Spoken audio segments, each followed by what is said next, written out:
I have this conflict because I want to go big. I want to crush it. I have big goals. I like crushing goals, but there's a conflict of the time and energy and how I feel like it conflicts with my freedom to be able to do whatever I want, whenever the hell I want. And one of my mentors, Jesse Elder, I remember having coffee with him in California, and he looked at me and he said, I said, I don't know if I want to grow and expand. He said, growth is only necessary if it makes things simpler. That's interesting. Growth is only necessary if it makes things simpler. Wow. Which cuts off a lot of growth opportunities, because most growth opportunities do not make things simpler. They add complexity. That's interesting. It's an interesting perspective. So what did that lead you to? Did it lead you to rethinking what you looked at as growth?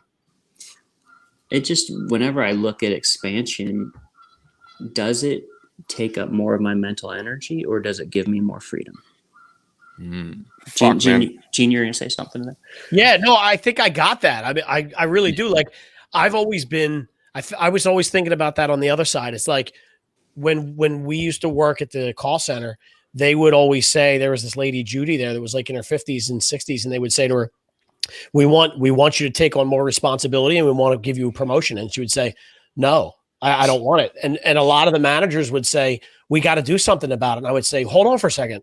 She's happy where she's at, and we need people to answer the phone. Like, where's the issue here? So I get the element of not everybody needs to be the king of the world.